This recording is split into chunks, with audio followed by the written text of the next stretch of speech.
கிறிஸ்துவின் கிறிஸ்தவம், இது வாழ்வின் வழி. Christianity of Christ. This is the way of life. பரிசுத்த ஆண்டவர் இயேசு கிறிஸ்துவின் இனிய நாமத்திலே ஒருங்கிணைந்த சுவிசேஷ புத்தகங்களின் பார்வைக்கு அன்போடு கூட வரவேற்கிறேன். ஆண்டவர் இயேசு கிறிஸ்து மரணத்தை குறித்து பேசிக்கொண்டே இருந்தார். பல கோணங்களிலே சூழ்நிலைக்கேற்ற மாதிரி அந்த சீடர்களுக்கு அவர்களை பலப்படுத்த, தன்னுடைய நிறைவேற்றத்தை, தான் செய்ய வந்த அந்த ஊழியத்தை நிறைவேற்றுவதை பற்றி தன்னையே அவர் பலப்படுத்தி கொண்டு வந்தார் என்று கூட நாம் சொல்லலாம். அந்த மரண நெருக்கத்துக்குள்ளே அவருடைய இருதயமானது எப்படி இருந்திருக்கும்? ஏற்கனவே நாமோ இப்படி ஒரு கேள்வி கேட்டோம். வாசிப்போம்.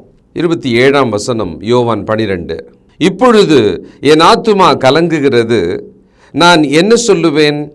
பிதாவே, இந்த வேளையினின்று என்னை ரட்சியும் என்று சொல்வேனோ? ஆகிலும் இதற்காகவே இந்த வேளைக்குள் வந்தேன். பிதாவே, உமது நாமத்தை மகிமைப்படுத்தும் என்றார். அப்பொழுது மகிமைப்படுத்தினேன், இன்னமும் மகிமைப்படுத்துவேன் என்கிற சத்தம் வானத்திலிருந்து உண்டாயிற்று. ரொம்ப ஒரு எக்ஸலண்ட் போர்ஷன் இந்த வசனம். இந்த ரெண்டுமே பொதுவாக நாம் இந்த வசனத்தை ஆழமாக, விவரமாக, அதிகமாக பார்த்துருக்கவே மாட்டோம். கெத்செமனே தோட்டத்தின் அனுபவத்தை நாம் அறிந்திருக்கிறோம், பேசுவோம், கேட்போம். அது நமக்கு அப்பப்போ கூட எடுத்து நம்ம படிக்கலாம். ஆனால் அதுக்கு சமமான ஒரு இடம். ஆனால் கெத்செமனே தோட்டத்திலே அவர் 3 வேளை ஜெபித்து கேட்டதற்கும் இங்கேக்கும் ஒரு தொடர்பும் இருக்கிறது, ஒரு விளக்கமும் இருக்கிறது. இப்போ கெத்செமனே தோட்டத்தில் போனார், முதல் முறை, 2ஆம் முறை, 3ஆம் முறை. அவ்வளவு வியாகுலம். இந்த பாத்திரம் என்னை விட்டு அகலக்கூடுமானால் அகலட்டும் என்று கேட்டார். பிறகு தேவதூதர் இறங்கினார்கள், அவரை தேற்றினார்கள். தேவனே உம்முடைய சித்தம் என்று சொல்லி தானே கேட்டார். தேவ சித்தமானது இவர் சிலுவையிலே தன்னுடைய ஊழியத்தை நிறைவேற்ற வேண்டும். இங்கே என்ன சொல்கிறாரு? இந்த வேளை வந்தது அப்படின்னு தானே நம்ம ஏற்கனவே பார்த்தோம். நான் என்ன கேட்குறது, நான் என்ன சொல்கிறது? இப்போ சில நேரங்களில் பெரியவங்க, அம்மா அப்பா வீட்டில் சில நேரத்தில் சொல்லுவாங்க, நான் என்ன சொல்கிறது? இப்போ இந்த சூழ்நிலைகளை நான் என்ன தான் சொல்கிறது அப்படின்னா என்னென்னா, அவங்களுக்கு 2 விஷயம் மனசுக்குள்ளே ஓடுது. அதில் எந்த ஒன்றை நான் சொல்லுவது? அப்போ தான் இந்த ஒரு வார்த்தையை எல்லாருமே நம்ம சொல்லுவோம். இப்போ நான் என்ன சொல்கிறது தெளிவாக இருந்தால் சொல்ல வேண்டியதை சொல்லிட்டு இருப்பாங்க. ஆனால் இன்னொன்று இவங்களை தடுக்குது, பார்த்தீங்களா? அப்போ தான் இவங்க ஒரு கேள்வி கேட்டுக்கிறாங்க, இப்போ நான் என்ன சொல்லுவேன், இதுக்கு நான் என்ன சொல்லுவேன் அப்படின்வாங்க இல்லையா? ஆண்டவர் பாருங்களேன், நம்ம போல ஒரு சாதாரண மனுஷனை மாதிரி நான் என்ன சொல்லுவேன்? ஏன் தெரியுங்களா? அவர் ஆத்துமா கலங்கியது. அந்த இடத்துல இருக்கிற கிரேக்க சொல்லுக்கு இன்னொரு வார்த்தையை நாம் சொல்கிறதா இருந்தால், என் ஆத்துமா கலவரப்படுகிறது, என் இருதயம் கலவரப்படுகிறது. இந்த கலவரம்ன்றது என்னென்னா, எங்கேருந்து கல்லடிக்கிறான், யார் எட்டி உதைக்கிறான், யார் ஓடி வந்து அடிக்கிறான், யார் தீய வைக்கிறான் அப்படின்னு தெரியாத ஒரு கலவரம் நடக்கும், பார்த்தீங்களா சமுதாயத்தில்? அதுபோல் நம்முடைய இருதயமானது, சிந்தனை எல்லாம் 4 பக்கமும் மோதி மோதி அடிக்கிறது போல மனம் இருக்கிறது. ஆண்டவர் இயேசுனுடைய இருதயமானது கலவரப்பட்டு கொண்டிருந்தது. அப்போ சொல்கிறாரு, நான் என்ன சொல்லுவேன்? இப்படி சொல்லவா அல்லது நான் அப்படி சொல்லவா? என்னவா? இந்த வேளை நின்று என்னை விலக்கிவிடும் என்று சொல்லவா, அல்லது இந்த வேளையிலே நான் என்னை ஒப்புக் கொடுக்கிறேன், நீர் என்னை மகிமைப்படுத்தும் என்று சொல்வதா? என்ன சொன்னார்?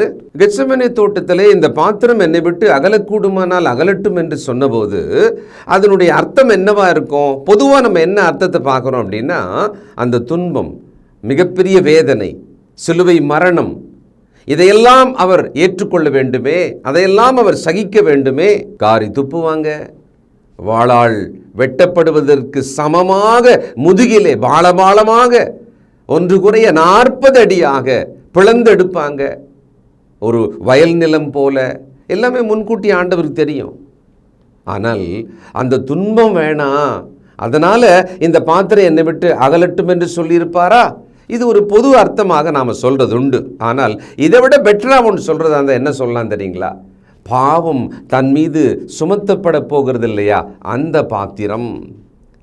பாவம் என்பது தன் மீது ஏன்னா இவர் பாவமற்றவர், இவர் மாசற்றவர், அதாவது பரிசுத்தத்திலும் பரிசுத்தமானவர். ஆனா இவர் மீது ஒட்டுமொத்த மனுகுலத்தோட பாவம் ஒரு கணம் சுமத்தப்பட போகிறது. அதை சுமந்து கொண்டுதான் அவர் சிலுவையிலே மரிக்க போகிறார். அதையும் சொல்லியிருக்கலாம் இல்லையா? நிச்சயமா இதுக்கும் வாய்ப்பு இருக்கிறது. இந்த இடத்துல யோவான் 12 நம்ம பார்க்கும்போது பாருங்க, இந்த வசனத்தை மறுபடியும், பிதாவே இந்த வேளை நின்று என்னை ரட்சியும் என்று சொல்வேனோ. ஒரு ஒரு ஆச்சரியக்குறி மாதிரி தெரியுதா? ஆனால் விளக்கம் கொடுத்துடுறார் அவரே. ஆகிலும் இதற்காகவே இந்த வேளைக்குள் வந்தேன். தெளிவாக இருக்கார். நான் இதற்குள்ளதான் வந்தேன். இருதயம் கலவரம் அடைகிறது. நான் என்ன சொல்லுவேன்? சுற்றி கேட்டுக்கொண்டிருந்த சீடர்கள் பதபதைப்போடு கேட்டிருப்பாங்கல்ல. அவங்களுக்கு ரொம்ப டென்ஷனாக இருந்திருக்கும். என்னடா சொல்கிறார் இவர்?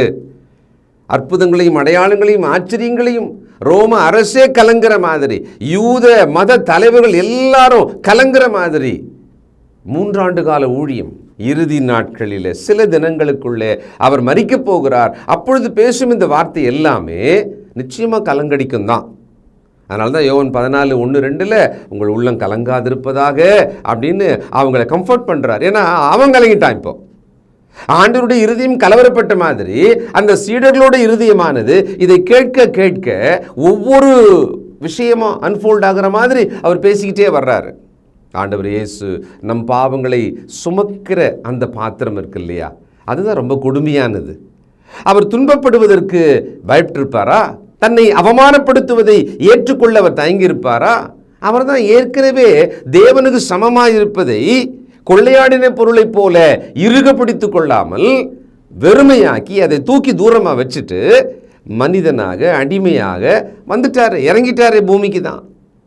அப்போ சிலுவைக்கு போகிறதுக்கு முன்னால் எது மிகப்பெரிய அளவுக்கு அவருக்கு கலக்கமாக இருந்திருக்குன்னு சொன்னால், பாவம் தன் மீது சுமத்தப்பட போகிறது இருக்கு இல்லையா. ஒரு அசுத்தத்தை நம் மீது நாம் ஏற்றிக்கொள்ளணும்னா நமக்கு அருவருப்பாக இருக்காதா? அப்படி தான் ஆண்டவர் நினைத்திருக்க வேண்டும். ஆனாலும் நான் இந்த வேலைக்குள் தான் வந்தேன்னு சொல்லிட்டு இம்மீடியட்டாக நம்மெல்லாம் ஒரு பாடம் இங்கே கற்றுக்கணும். ஆண்டவர் அடுத்து சொன்ன அந்த வார்த்தை தான் அந்த பாடம். என்ன சொன்னார்? 28 பிதாவே உமது நாமத்தை மகிமைப்படுத்தும் என்றார். அப்பொழுது மகிமைப்படுத்தினேன், இன்னமும் மகிமைப்படுத்துவேன் என்கிற சத்தம் வானத்திலிருந்து உண்டாயிற்று. இந்த ஜெபம் நாம் செய்ய கற்றுக்கொள்ளணும். ஒரு துன்பத்தில் இருக்கோம், ஒரு பெரிய சவால் இருக்குது, அந்த சேலஞ்சை நாம் நிச்சயமாக மீட் பண்ணி ஆகணும். இந்த துன்பத்தை கடந்து போய் ஆகணும். நல்லா தெரியுது, ரொம்ப நெருக்கடி, மனிதரால், பொருளால், பணத்தால், ஏதோ வச்சுக்கோங்களேன். அப்போ இப்படி ஜெபம் பண்ணணும். ரொம்ப வேதனையாக இருக்குது, ரொம்ப கஷ்டமாக இருக்குது, ரொம்ப பாரமாக இருக்குது. ஆனாலும் இந்த விஷயத்தில்ப்பா பிதாவே நீர் மகிமைப்படும், நாம மகிமைப்படுத்திக்குங்க. இந்த சூழ்நிலையில் நான் என்ன தாழ்த்தி உங்கள் கையில் விட்டுறேன், நான் நீர் மகிமைப்படுவீராக, நாமத்தை நீர் மகிமைப்படுத்தும் அப்படின்னு சொல்லிடுங்களேன். இம்மீடியட்டான பதில் என்ன வரும்? நான் மகிமைப்படுத்தினேன், இன்னமும் மகிமைப்படுத்துவேன். இதை மட்டும்தான் அவர் சொல்லுவார். ரொம்ப தெளிவான நம்முடைய துன்ப நேர ஜெபத்தில் இந்த வாக்கியத்தை நீங்கள் பயன்படுத்தி பாருங்கள். இது ரொம்ப ஆச்சரியமான விஷயம். நிச்சயமாக நீங்கள் ட்ரை பண்ணுங்க. அப்புறம் அதோட அனுபவத்தை நீங்கள் மகிழ்ச்சியாக சொல்லுவீங்க. லூக்கா 19:10 இழந்து போனதை தேடவும் ரட்சிக்கவுமே மனுஷகுமாரன் வந்திருக்கிறார் என்றார். தெரியுமே, இதற்காகத்தானே அப்படின்றது தன்னோட பர்பஸ். பூமிக்கு தான் வந்தது, பூமியிலே தான் நிறைவேற்ற வேண்டியது எல்லாமே தெரியும் ஆண்டவருக்கு. ஆனால் ஆரம்பத்திலேயே கொலை பண்ணிடலான்னு ட்ரை பண்ணாங்கல்ல, அப்போ தான் என் வேலை வரலன்னார். வேலை வந்தது என்று சொல்லிவிட்டு அந்த வேலைக்குள் தன்னை உட்புகுத்தி கொள்ளுகிறார். ஆனாலும் கலக்கமாக தான் இருக்குது. மனிதனாகத்தானே 100% அவர் இருக்கிறார். அதனால் அவர் மிகுந்த மனுஷகுமாரனாக வேதனைப்பட்டார், கலவரப்பட்டார். பிலிப்பியர் 2:7-8 தம்மை தாமே வெறுமையாக்கி அடிமையின் ரூபம் எடுத்து மனுஷ சாயலானார். அவர் மனுஷ ரூபமாய் காணப்பட்டு மரண பரியந்தம், அதாவது சிலுவையின் மரண பரியந்தமும் கீழ்ப்படிந்தவராகி தம்மை தாமே தாழ்த்தினார். இதற்காகவே நான் வந்தேன், எழுந்து போனதை தேட வந்தேன். தன்னை தாழ்த்துவதிலே ஆண்டவருக்கு பிரச்சனையே கிடையாது. ஏன்னா தன்னை தாழ்த்தும் பொழுது அவர் தேவனால் உயர்த்தப்படுவார் என்று அவருக்கு தெரியும். ஆனால் தன் மீது சுமத்தப்படுகிற அந்த பாவம் இருக்கு இல்லையா, அதை பற்றிய ஒரு அருவருப்பு, அதை பற்றிய ஒரு வேதனை தான் அவருடைய கலவரத்துக்கான காரணம். கூடுதலாக இன்னொரு விஷயத்தை நம்ம பார்க்கறதா இருந்தால், 1500 வருட காலம் பொத்தி பொத்தி வளர்த்த அந்த யூத குலமானது ஆண்டவரை அந்த சமயத்தில் புறக்கணித்து அவரை கொலை செய்யும்படியாக துணிகரமாக நின்று கொண்டிருக்கிறது. வளர்த்த பிள்ளை ஒரு குறிப்பிட்ட வயசில் நேராக நெஞ்சு மேலே எட்டி உதைச்சா எப்படி இருக்கும்? அந்த மாதிரி தான் பராமரித்து காப்பாற்றி கோழி தன் குஞ்சுகளை சேர்ப்பது போல சேர்த்து கொண்டு வந்த அந்த யூத ஜனமானது ஆண்டவரை அப்ரப்டா எதிர்த்து புறக்கணித்து தூக்கி எறிகிறாங்க. அதுவும் அவருடைய மனதுக்குள்ளே மிகப்பெரிய ஒரு வேதனையாக இருக்கும் இல்லை? ஏன்னா சுற்றி அந்த யூத ஜனங்கள் தான் நிற்கிறாங்க. அதில் தேர்ந்த வேதபாரகர் நிற்கிறாங்க, நியாயசாஸ்திரி நிற்கிறாரு, பரிசேயர், சதுசேயர், மகா பிரதான ஆசாரியர் எல்லாமே இந்த விஷயத்துக்குள்ள இருக்கிறாங்க. அவருடைய மனமானது சொந்தமானதில் வந்தார், சொந்தமானவர்களோ அவரை ஏற்றுக்கொள்ளவில்லை. இந்த நிராகரிப்பு இருக்கே, அது ரொம்ப வேதனை. இருதயம் வெட்டப்படும், ரெண்ட பிளந்துரும் மனம். இந்த நிராகரிப்பு என்பது, புறக்கணிப்பு என்பது. ஆனாலும் பிதாவே, உம் நாமத்தை நீர் இந்த விஷயத்தில் மகிமைப்படுத்தும் அப்படிதான் சொல்லிட்டார். உடனடியாக வானத்திலிருந்து ஒரு சத்தம் வந்தது, மகிமைப்படுத்தினேன், மகிமைப்படுத்துவேன் என்று சொல்லி. இந்த சத்தத்தை ஆண்டவர் கேட்டார், அவருக்கு தெரிஞ்சிடுச்சு. ஆனால் சுற்றி இருக்கிறவங்களுக்கு என்னமா புரிஞ்சுது பாருங்களேன். பாருங்க 28, பிதாவே உமது நாமத்தை மகிமைப்படுத்தும் என்றார். அப்பொழுது மகிமைப்படுத்தினேன், இன்னமும் மகிமைப்படுத்துவேன் என்கிற சத்தம் வானத்திலிருந்து உண்டாயிற்று. வானத்திலிருந்து சத்தம் அப்படின்றது ஏற்கனவே உங்களுக்கு ஞாபகம் இருக்கா? ஆண்டவர் ஞானஸ்நானம் பெற்று கரையேறினார்ல, அப்பொழுது வானத்திலிருந்து இவனுடைய நேச குமாரன் வந்ததா, இவரில் பிரியமாக இருக்கிறேன். அதுக்கப்புறமா ஆண்டவர் அதே போல ஒரு குன்றின் மேலே போனார், அங்கே வானத்தில் ஒரு சத்தம் வந்தது, இவர் என்னுடைய நேசகுமாரன், இவரில் பிரியமாக இருக்கிறேன், இவருக்கு செவி கொடுங்கள். எப்போ? ஆண்டவர் மறுரூபமான போது. இப்போ இந்த இடத்துல எல்லா ஜனங்களும் திரளாக இருக்கிறாங்க, ஆண்டவர் பேசி கொண்டிருக்கிறார். அப்பொழுது வானத்திலிருந்து சத்தம் உண்டானது, மகிமைப்படுத்தினேன், இன்னமும் மகிமைப்படுத்துவேன். அப்போது 29 வசனத்துக்கு மேலே படிக்கும்போது பாருங்க, அதை கேட்ட ஜனங்கள் இடிமுழக்கம் உண்டாயிற்று என்றார்கள். வேறு சிலர் தேவதூதன் அவருடனே பேசினான் என்றார்கள். இயேசு அவர்களை நோக்கி, இந்த சத்தம் என் நிமித்தம் உண்டாகாமல் உங்கள் நிமித்தமே உண்டாயிற்று. அவங்களுக்கு விளங்கலை, சத்தம் மட்டும்தான் கேட்டதே ஒழிய, அதுவும் இடிமுழக்கம் மாதிரி தான் கேட்டது. அந்த தேவ சத்தம் அவங்களுக்கு வார்த்தையாக, அதன் அர்த்தமாக கேட்கவே இல்லை. இன்னைக்கு நிலைமையும் அப்படிதான். இந்த தலைமுறை சபையிலே வந்து கர்த்தருடைய வார்த்தையை கேட்கறது ஏதோ சத்தமாக கேட்குது. அது வார்த்தையாக, கடவுளின் வார்த்தையாக, தங்களுக்கானதாக, தங்கள் ஆத்துமாவுக்கானதாக, உணர்வுள்ளதாக கேட்பதற்கு இன்றைக்கு நிறைய காதுகளும் இல்லை, இருதயமும் தொடர்பில் இல்லை. இந்த ஃபோனில் வரும் இல்லை, அவர் தொடர்பில் இல்லை அப்படின்னு சொல்லி, அந்த மாதிரி தேவனோடு அவர் சத்தத்தை கேட்கும் தொடர்பில் இந்த தலைமுறையில் பெரும்பான்மையானவர்கள் இல்லை, இளைஞர்கள் இல்லை. நாம் எப்படிப்பட்டவர்களாக கர்த்தருடைய சத்தத்தை கேட்கிறோமோ, அது கர்த்தருடைய சத்தம் என்று விளங்குதா?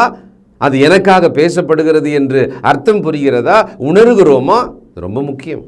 யோவான் 17ஆம் அதிகாரம் 4ஆம் வசனம், பூமியிலே நான் உம்மை மகிமைப்படுத்தினேன், நான் செய்யும்படி நீர் எனக்கு நியமித்த கிரியைகளை செய்து முடித்தேன். பூமியிலே நான் உம்மை மகிமைப்படுத்தினேன். நம்முடைய துன்பத்தில் தேவன் தம்மை மகிமைப்படுத்தும்படியாக விட்டு கொடுக்க வேண்டும். பிறகு தேவ சித்தத்தை நாம் நிறைவேற்றுவதன் வழியாக நாமாகவும் தேவனை மகிமைப்படுத்தலாம். இதை நாம் ஆண்டவரிடத்தில் கற்றுக்கொள்கிறோம். இன்றைக்கு நாம் நம்முடைய வாழ்க்கையில், நம்முடைய செயல்பாடுகள் வழியாக தேவனை மகிமைப்படுத்துகிறோமா? நம் துன்ப நேரத்தில் தேவனே நீர் மகிமைப்படும் அப்படின்னு நாம விட்டு கொடுக்குறோமா? நம்ம என்ன பண்ணுறோம்? நம்ம விருப்பம் நிறைவேறணும், நம்ம நினச்சது நடக்கணும், நம்ம நினச்ச மாதிரி மட்டும்தான் நமக்கு நடக்கணும், அதையே வேண்டிக்கிட்டே இருக்கிறோம். அப்படி இல்லாமல் ஒரு மாற்றம் செய்வோம். தேவனே, இந்த துன்பத்தில், இந்த ஒரு கஷ்டமான நெருக்கடியான சோதனை காலத்தில் நீர் உமது நாமத்தை மகிமைப்படுத்தும். நான் என்னை விட்டு கொடுக்கிறேன், நான் உம்முடைய கையில் கொடுக்கிறேன். It's your will, not my will. அப்படி தான் ஆண்டவர் பலமுறை சொல்லுவார். என் சித்தம் அல்ல தேவனே, உம் சித்தம் ஆக கடவுது. என் சுயசித்தம் அல்லன்னு ஆண்டவர் ரொம்ப தெளிவாக சொன்னார். இந்த பாடத்தை நாம் கற்றுக்கொள்ளணும். ஆண்டவர் இயேசு கிறிஸ்துவுக்குள்ளே நம்மை அவர் சித்தத்துக்கு, பிதாவின் சித்தத்துக்கு ஒப்பு கொடுக்க வேண்டும். அப்போ அவர் மகிமைப்படும்படியாக நம்மை அவர் பயன்படுத்துவார். நம் துன்பங்கள் எல்லாம் கன்வெர்ட் பண்ணிடுவார் ஃபார் ஹிஸ் க்ளோரி. ஜெபம் செய்வோம். சர்வ வல்லமையுள்ள நல்ல பிதாவே, பரிசுத்தர் பரிசுத்தரே, ஆண்டவர் இயேசு கிறிஸ்துவினுடைய இருதயம் கலவரமானது, கலங்கியது, வியாகுலப்பட்டது. எங்களுக்காக, எங்கள் பாவங்களை சுமப்பது நிமித்தமாக. ஆனாலும் அதற்காகவே வந்தேன் என்று தன்னை தாழ்த்தினாரே. சிலுவையின் மரண பரியந்தம் தன்னை தாழ்த்தினாரே. இன்றைக்கு எங்கள் கீழ்ப்படிதல் குறைவாக இருக்கிறதப்பா. நாங்கள் எங்கள் இஷ்டம் போல நடக்கவே விரும்புகிறோம். எங்களை மன்னியும். உமக்கு கீழ்ப்படிய, பெற்றாருக்கு கீழ்ப்படிய, மூத்தவர்களுக்கு கீழ்ப்படிய, சபையின் சத்தத்துக்கு கீழ்ப்படிய எங்களை தாழ்த்துகிறோம். எங்கள் பிள்ளைகள் இவ்விதமாய் தங்களை ஒப்புக் கொடுக்க உதவி செய்யும். சாத்தானின் பிடியிலே சிக்காதபடிக்கு உமது கையிலே அடங்கியிருக்கத்தக்கதாக நீர் உம் நாமத்தை மகிமைப்படுத்தும் என்று சொல்லும் வார்த்தைகள் எங்கள் வாயிலே நீர் வைத்தருளும். அப்படியே நாங்கள் அறிக்கையிடுகிறோம். ஆசீர்வதியும். இயேசு கிறிஸ்துவின் நல்ல நாமத்தில் ஜெபிக்கிறோம் பிதாவே. ஆமென்.